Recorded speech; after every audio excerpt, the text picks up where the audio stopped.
HP Media. Voilà, monsieur, Bakenagi Namboka na Congo, dans une province ici, le lieu comme Congo central, Bakenagi pour aller voir guérisseur de magiciens, des histoires un peu comme ça. Bakei, basalié ba cérémonie, oyo, balongolié bilamba, asokole na mai na botu, ba 2 heures. Basali cérémonie bake basokoli na basokola na butu wana basali cérémonie bilamba oyo alataki bazwi adinaki nango na liboso na mai alongoli yango na kati ya mai atiki ekei basoutien basous-vêtements bamaputa biloko nyonso ekei. Vous voyez, moto aboya kozala mpe aza na kati église, moto akozala mpe moto wana asambelaka, mais eloko oyo basalisi wana baesprit wana sikoyo yango ne muto comme isko engagé dans la vie d'une telle personne, avant on va en quatre sa vie naé, avant d'autres bana de tels esprits. Le qu'on a cela qui est invité parce que papa, parents, ils ont servi des fétiches. HP Media, la chaîne qui vous édifie.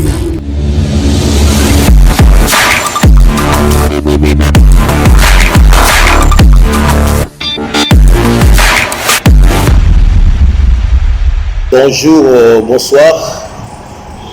Selon que l'heure à laquelle cette émission vous trouve, là où vous êtes, shalom au peuple de Dieu. Lelo na yelibiso sango ya malamu ndenge Yesu azako délivrer ma vie à Batou. Alors nazalaki à cœur ya ko partager na bino matéa oyo nazako intitulé yango la délivrance des liens des familles. Ezali na makamobele ndenge tozana ministère awa ya libération des âmes et nous sommes en train de rencontrer beaucoup de cas ba délivrance et belé zo salema na ba via batu et yé pour pousser biso na kati na méditation ya ko bako luka ko bongisa matea oyo pona kosunga pe belé na batu bipai na bipai bozali na kati na mokili oyo kamatea oyo kozala très utile pona yo pona délivrance na yo soki olandi matea oyo tina suka tokanisi ke to bandokene nango ba partie par partie soki olandi matea oyo o yoki yango o tie kondima olandela mina ba prière okozwa délivrance pona ba réalité oyo et tali makambu ya ba lien de famille. Alors le premier point na lingina solanayo mon frère, ma soeur, toi qui m'écoutes de là où vous êtes, n'ayina pesa kaka point moko liboso n'ayina sur un aperçu sur sur les liens familiales.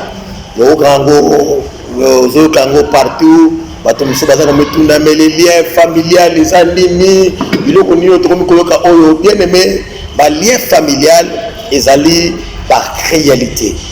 Ce sont des choses aujourd'hui qui dérangent des familles, ba vie ébélée, ba ministère ébélé, ba famille ébélée, ba destinée ébélée et échouée, ba vraie raison nango ezali ba lien ya ba famille.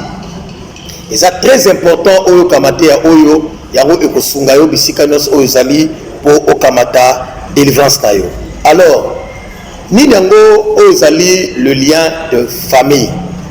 Le lien de famille ezali lisanga ya ba négativité nyonso, lisanga ya ba malédiction, lisanga ya ba échec na kati ya ba vie ya bato oyo bokoki komona yango ezali ko opérer dans une famille. Boko remarquer na kati na famille wana ba similitude to pe ba ressemblance ba même biloko oyo bozwa ko remarquer yango na ba membre kaka ya famille moko. Na musalo ya délivrance, j'ai vu une famille oyo qui sokotali oyo ki mawa.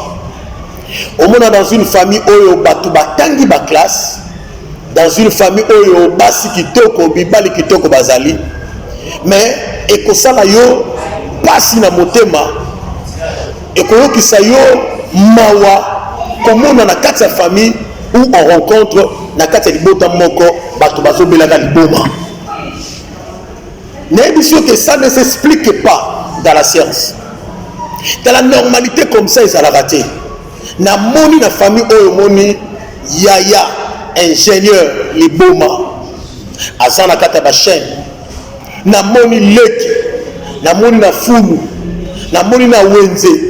Au moni mwana mususu atangi ba classe qui parle un bon français, azali intelligent. Mozo mone pas bel liboma. Vous comprendre que la même histoire, des mêmes choses, au monde où on a vu à Yaya, au monde où on a vu à Leki, au monde où on a vu à Boye, et ça qu'on a mis tout même à Kamba Boye et Zalaka Wapi. Nous avons eu une famille, on retrouvé dans une famille comme ça, où la quasi-totalité de la famille Mobimba, partout, Bazalaka Bibi. Il y a un bazali muyebi, fana ki muyebi, les qui n'ont même chose, les qui n'ont même chose, remis na sikoyo, mais balia ba famille yango, eza makamuni yango. Tant musozo la nangai, tu peux te retrouver dans la même situation. Vous avez remarqué et que de mêmes choses qui se sont répétées, de mêmes choses qui se sont produites, na kati ya na famille, yango pesa ko se produit na kati na vie na yo. Au moins na kati ya famille mususu où les gens n'avancent pas, où les gens ne réussissent pas, où les gens n'évoluent pas. Au coup de la famille qui a manqué, au sommet baza ko répéter la même chose, la similitude. Au kuna échoué, au kuna avancé, la destinée ezali cassée, la destinée ezali vouée à l'échec. Au mituna, na on na kat na famille nanga les choses n'avancent pas. Donc au sommet ba même ressemblance na yaya mwasi na leki osomona ba même makambo ba négativité ba échec eza retourner na ba vie ya bato yango na kati ya mukolo ya lelo. Le Seigneur permet que tu écoutes ces messages. Nzamba yelo na kati ya ndako na yo, nzamba yelo na kati ya vie na yo, nzamba yelo na kati ya mariage na yo, nzamba yelo dans tes affaires, parce que nzamba lingi a délivré yo na ba liens familiaux, na ba lien ozo compliqué banzela na bino, ozo compliqué ba vie na bino, ozo mona que les choses n'avancent pas, ozo mona que ba même chose à causer se répéter na kati ya vie batu. Vous sentez comme s'il y a un mur invisible au bon quoi franchir en côté. Bozo sala ba effort nyonso pour réussir, bozo sala ndenge nyonso pour mata.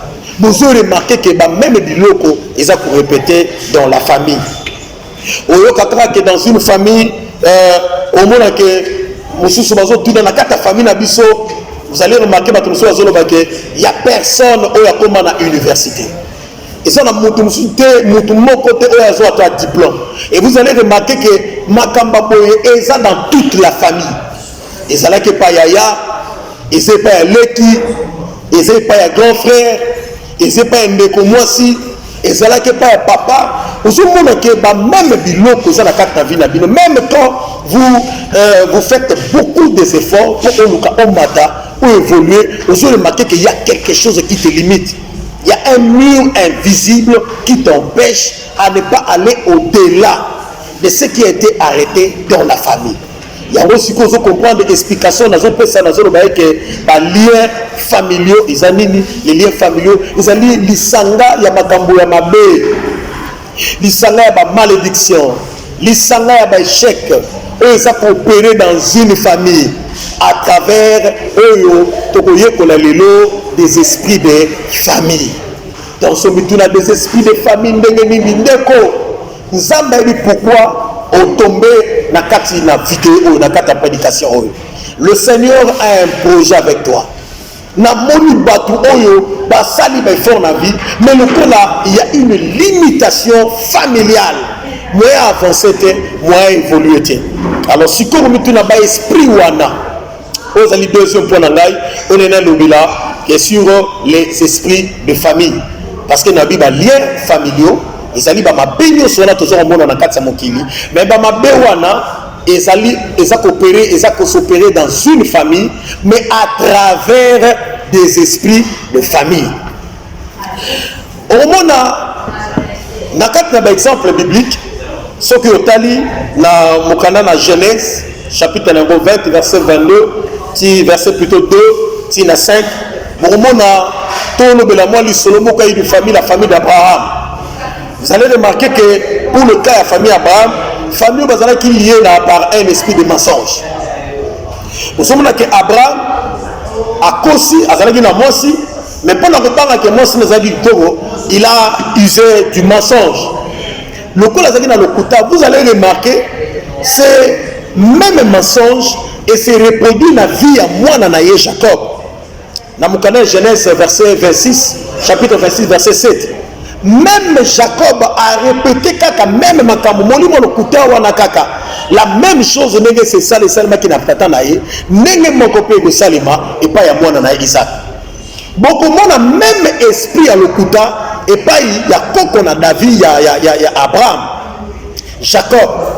Vous voyez que Jacob a sali lokuta il pas le kika na même nzela ya mensonge na lokuta juste parce que alingeki azwa bénédiction oyo tata il fallait aloba likolo ya mwana liboso ya zalaki mwana liboso te mwana liboso zalaki Esaü bazalaki mapasa bomoni ke asali lokuta bomoni ke alati poso ya lokuta bomoni ke asali nyonso donc même esprit wana ya mensonge totali yango euti banda koko na ye Abraham et kiti na tata na Isaac ezoleka ti na mwana na bango Jacob.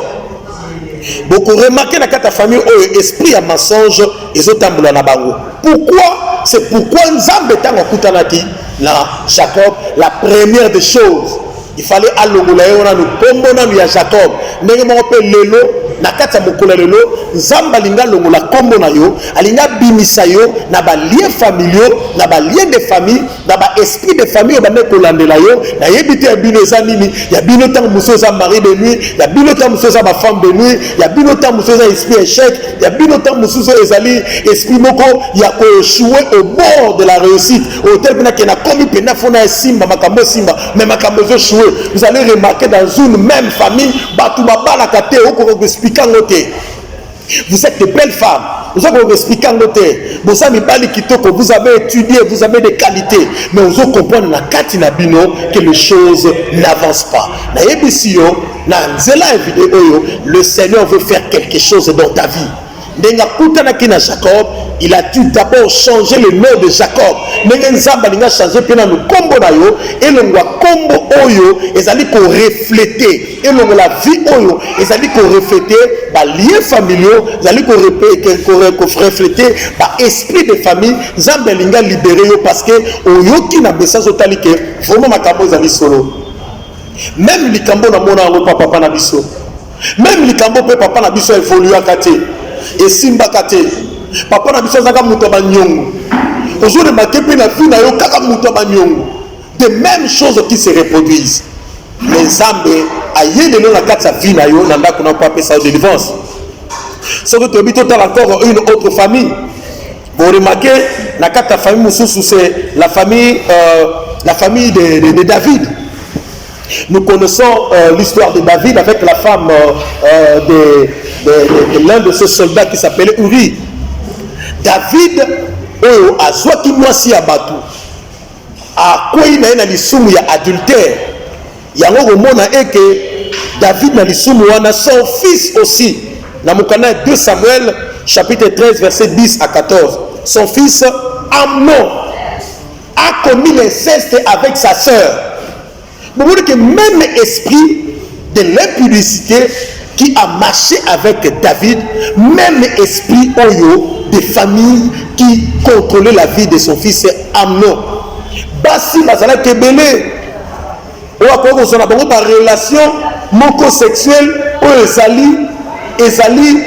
ezali ya malamu mais azolinga kaka abimana leki na ye moko parce que impudicité et yaka eza na ba forme ebele adultère ezali impudicité ezali ba péché sexuel, ba masturbation, ezali ba péché sexuel, ba inceste, ezali ba péché sexuel, et ça ba forme nango mususu awa inceste. Bon, on a que le même comportement, il y a makambu ya vie, ya basi, vie, ya ba péché sexuel, et tambouli pe et pas ya Salomon. Voyez maintenant le même esprit là, et outi banana David. Et il y a un Amnon et qui petit na Salomon, Salomon. Il a eu beaucoup de femmes au point de et puis de défier dans les gens. Tant que mutuna au priaka, au sambelaka, tant que vous êtes intercesseurs, aux amis protocolaires, aux amis partenaires à l'église, tant que vous portez à ta. Vous comprenez que dans ta vie, des mêmes choses où il se produisent et pas il y a mes parents et pas il y a mes grands-parents et ça va même vous comprendre que parce que normalement si tu ne comprends pas et tu ne connais pas encore ces réalités aux Olango de délivrance, il faut y bayango, il faut ososolango, il faut comprendre comment ça marche. Vous savez que même le loco Salomon, même Natina a comme Tina niveau de Pakanae, donc même dans sa vieillesse, Salomon a joué à même de il a eu à cœur de se détourner. Il a eu le cœur de détourner de Dieu à cause de femmes. Dans la Bible, dans 1 Roi chapitre 11, c'est retenu comme dans la verset 1er, verset 7. Vous savez que même le thème et pourquoi à cause de femmes? Ce sont de mêmes choses qui se sont produites dans la vie, les mêmes choses qui se sont produites plutôt dans la vie de David, Yango et Zotambola, Bana et puis ainsi de suite. Alors, sur tel exemple, il y a deux familles, total exemple de famille à Abraham, total exemple de famille à David, total deux exemples aux hommes, comment les esprits et de le lien familiaux et agissent à Kanakatinaba famille. Mais ce que que ces liens-là agissent et ça à travers des canaux, des vecteurs. Vecteur, ezali, voie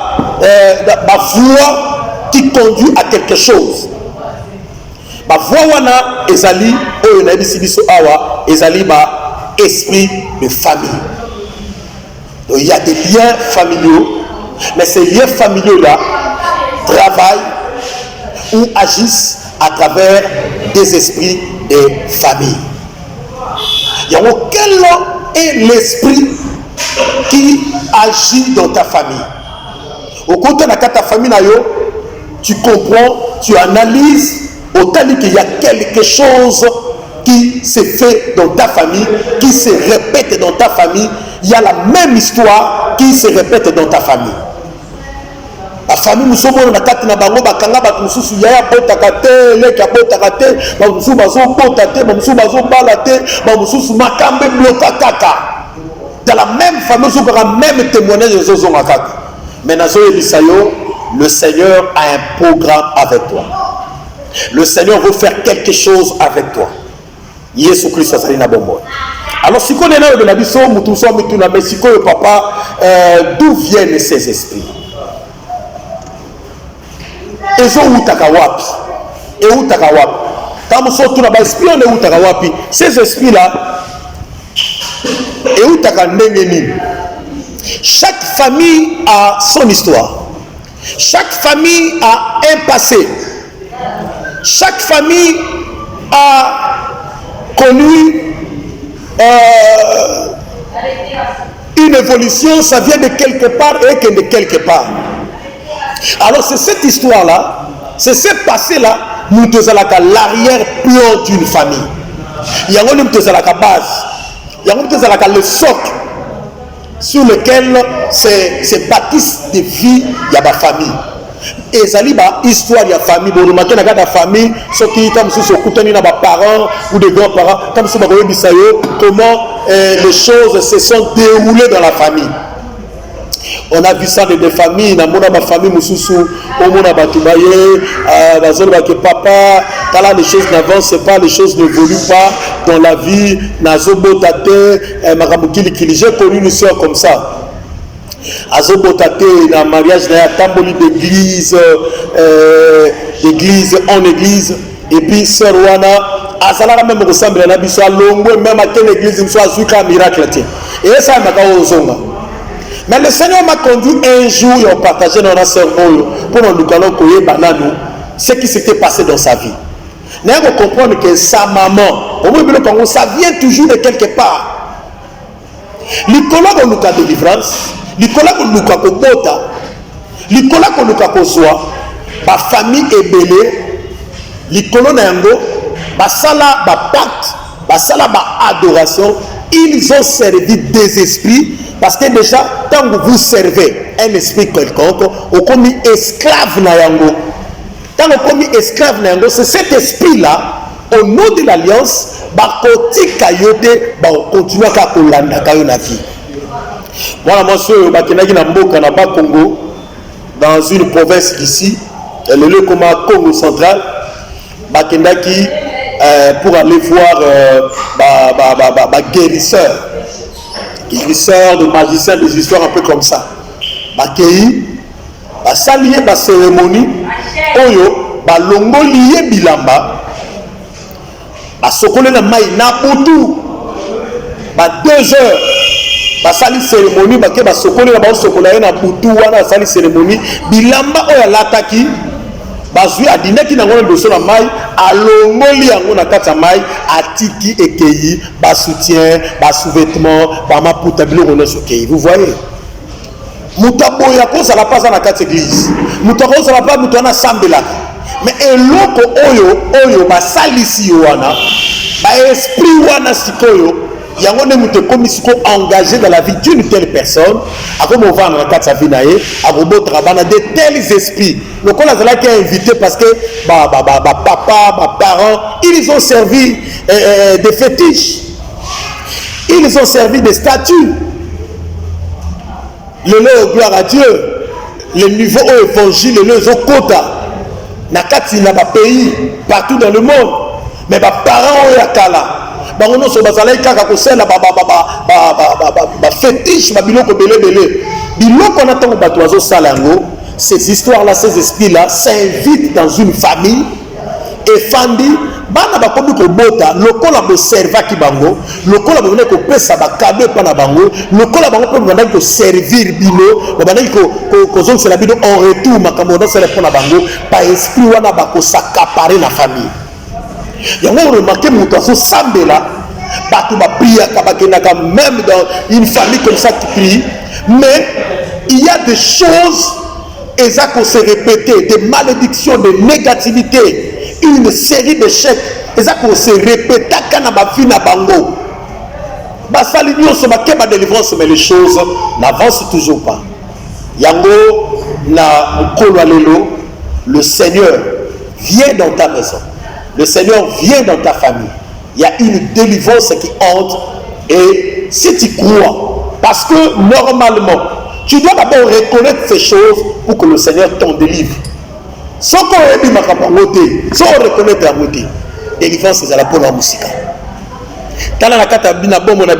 C'est quel est cet esprit qui vous anime?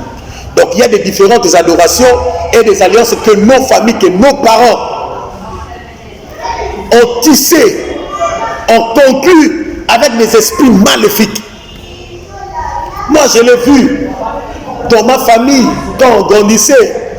Au moins papa au benga un magicien et na katsandaku bon fait toi ba se présenter ka ba binote magicien ba on tient bino ba rideau ba rouge na ndaku ba on sa bino ba singa na ba maboko koso. Nous avons grandi comme ça. Mais faut sikoyo on luka oyeba makambo oyo on reconnaît que ce sont des histoires qui bloquent, qui a dérangé la vie, la destinée de plusieurs. Il y a la destinée à Moulin. Tant que quelqu'un dans l'église, un prophète, un homme de Dieu, ou soit quelqu'un qui t'a donné le message de Dieu, Makambo, Nzamba, Nzamba, Nzamba, quand on se met tout le même Makambo, Nzamba, solo, Tonimi, pour ce monde, le Makambo, bien. Mais comment ces choses-là n'arrivent pas? Ça n'arrive pas tout simplement parce qu'il y a des esprits de famille qui travaillent jour et nuit, chaque jour, pour bloquer, pour avancer, pour bloquer, pour évoluer. Mais le temps est venu l'heure de la délivrance a sonné. Le Seigneur veut te rencontrer aujourd'hui à travers cette vidéo et tu recevras ta délivrance. Alors, tellement les parents n'ont pas servi qui bango, ils ont conclu des alliances. Donc, en le faisant, Bachaki biso sous protection, il y a esprit. Et pas biso tout le monde qui a un biso pas biso zalaki tangu moi na moi dans botte la famille parce que tu botte mebele. On a eu une cérémonie dans salle mabarulamba, famille papa côté, famille maman côté, so basi olamba, balambi moi musaka. Bazou bandike tikali bamusu bakaboli côté bamusu bakaboli côté bakota famille papa bake côté côté famille maman bake côté basimi bandika batata minene maman mikolo basisi kolia aller bakopesa signal mo bandiko bamba na bandika wana. Alors je comprends aujourd'hui quand je vois dans ma famille au monde que famille papa na famille maman na ebisio ira ti lelo bakabwana depuis que maman est morte. Na émission ba combat na barankine moko incroyable balinga sous que se sentir te bango na bango so ko pon ba guerre wana ba na guerre bo ça séparation déjà bo mi bamba na bandika o moni ba cérémonie wana ba cérémonie oyo eza na ba fondement tenzam ba cérémonie oyo qui n'honore pas le Seigneur. Donc quand vous êtes en train de faire ces histoires pour observer, pour obéir à la coutume, des esprits là de coutume, des esprits là de famille s'accaparent d'une famille, s'accapare d'une maison, bah comme il faut contrôler bino, les choses n'avancent plus. Ma caméra peut évoluer le société. Il y a un moment où nous avons évolué, nous avons compris que l'esprit où on a besoin de réclamer bino, il est écrit dans le livre de Luc, chapitre 22, verset 1er à 32. Malobanza Melobiango, Luc chapitre 22, verset 31 à 32.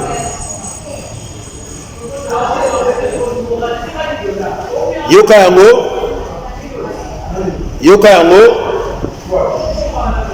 tozo tanga mokana na Luc, c'est très important. Luc 22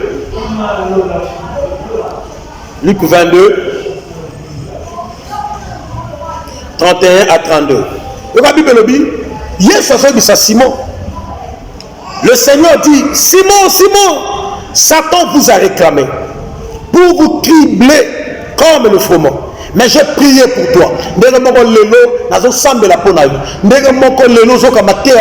Prier et tu seras délivré. La prière va te délivrer. Mais il faut comment Satan te réclame. Mais j'ai prié pour toi afin que ta foi ne défaille point. Et toi, quand tu seras converti, affermis tes frères. Le colonel a joie de délivrance. J'ai vu ces choses dans la famille. Beaucoup de cérémonies. On était en train de servir des esprits. Alors ces esprits-là, qu'est-ce qu'ils font? Ces esprits-là réclament des gens. Il y a mon frère, il y a un conteneur. À Kinshasa, ailleurs en France, ailleurs en Europe, on remarque que les choses ne évoluent pas. Ici, aux alliés en Afrique, aux Angola, aux Afrique du Sud, aux alliés en Amérique, aux Asie, aux remarqué qu'aux Bundana, ce que talibien, ce sont de mêmes choses, de mêmes histoires qui s'étaient produites dans ta famille et qui se reproduisent maintenant dans ta vie. Yango, le temps est venu, où nous avons quelque chose dans la vie. Le Seigneur veut maintenant apporter la délivrance. Donc les esprits de famille, ils allient souvent des messagers. Le messager du diable, Moussa Namozali a contrôlé la cabine. Il y a remarqué que un exemple dans la Bible, Bana Israël bazala qui ba esclave ya Pharaon. Mais le jour où balinga qui base la délivrance na bango, ba comme était sous le point au Kenya. Mais mon lit mon frère la moto jamais. Quoi raisonner lorsqu'on a libéré bateau. C'est ce que l'ennemi est en train de faire dans ta vie. Basa ko utiliser ma mbongo na yo beauté na yo. Ozo comprendre que ndeno ça que se retrouver na vie ya kindumba. Ozo comprendre que ndeno basa ko utiliser kayo ozo suba na butu. Ndeno basa ko utiliser kayo. Makambo zo sala kana buto la lina mwa sala na mobali mumona mobali no zo sala. Onge mutala bazana mobali ya butu, azana mwa sa butu. Omona mwa sino makambo zo sala, azana mobali ya butu. Ces esprits-là, ils bunda na kobima, ils ont la pharaon kolingate. Il faut que nous rappeler, il faut songa. Atali bato so ba biminga na repère, nenge moko lelo soko zu délivrance, le diable va perdre. Les sorciers de ta famille vont perdre. Le magicien, les esprits mauvais vont perdre. Et c'est ce que le Seigneur veut dans ta vie. Prochainement, comment ces esprits de famille opèrent-ils? Zamba Pambulayo, si ce message t'a été important, si ce message t'a béni, vous en numéro na biso wana, et vous en affichez, benga biso, tu peux dire na prière, que le Seigneur te bénisse, au nom de Jésus-Christ de Nazareth. Zamba Bikama, asali la yo, na mateya oyo, omona no boko na yangu ya. Na pamboli yo, ozwa délivrance na yo, na kombo na Yesu Christ na Nazareth, de na sambeli boye. Amen. Merci beaucoup.